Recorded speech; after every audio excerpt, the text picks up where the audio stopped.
Hi, this is just a quick guide on how to set up tables in TableMagic. So first of all, you want to log into the portal and then head over to Settings and then scroll down to Tables. Now, I'm going to turn off Advanced Options first and I'll go through the Advanced Options afterwards. And first of all, you've got Fixed Tables.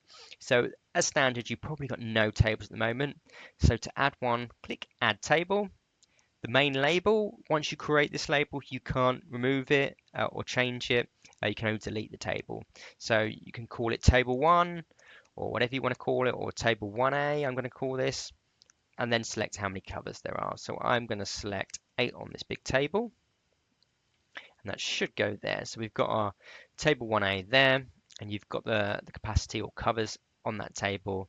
And this is a description that you'll see in the platform. So you could put outside, for example, or near, I was going to say smoking areas, but we don't have them anymore, near the bar, for example, just so you can describe that table. And that might be quite handy in the future when we can do more AI stuff of matching requests next to that table. Area as well, I'm going to put that inside, and type as well if you use it. Again, these are all optional, and then we go. So then we've got our fixed tables, and then we've got some private tables.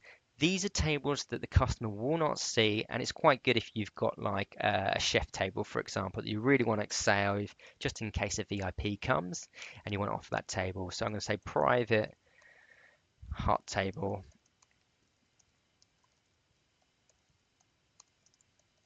and I'm going to have that as far 4. And that's your private hot table there. So you can have as many of these as you want.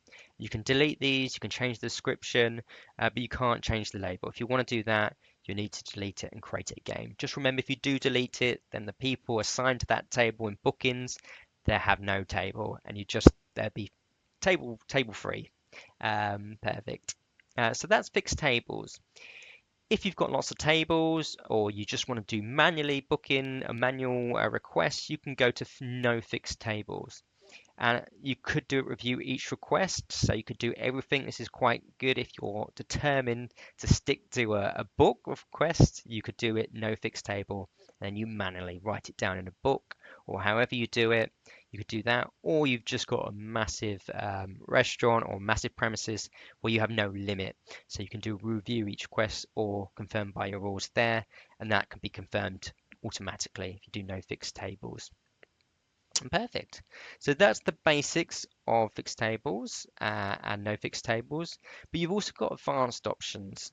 And this is where table joints come in as well. So you could say certain tables can be joined together. So here's our table metrics, I like to call it here, where you can join table 1 and table 2, and that will equate up to 5 covers. Again, you could join table 2 to table 3. You can have all these tables that can be joined up so that if you have someone that wants a 6 table and you've got no 6 tables, it can find those joints and automatically assign them, which can be quite good. Here you've got a really complicated one where you've got table 1, table 2, table 3, and table 4 can be all joined together to create 11 covers. So it can get quite fun how you can create those table joints. You've also got the option in tables, an advanced option, to determine what priority goes first. So if you had a really good table that's by the window, you might want to put your table 4 first. So that gets booked before any other tables for table 2. Now, just to let you know, when someone books and there's only 2 of them, it will try and take the smallest table first. If it can't find a table for 2 in table 4 and table 3, it will go on to table 1. And that can be quite extreme. Let's say they've used all your smaller tables and it's Valentine's Day, for example.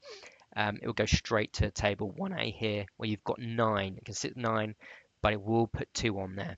So this is the metrics here. Again, you can play around with what goes first and what doesn't go first. And you can also disable the tables. Let's say it's a seasonal table, it's a garden table, and you only want to enable it if the weather's nice. You can disable this table here, and then that's not appeared in the booking widget. So you've got all these options to cater depending on your restaurant and yeah, for how you want it displayed. And I hope that helps, and I hope it makes creating tables and table joints really easy. But please reach out to us at TableMagic if you've got any questions.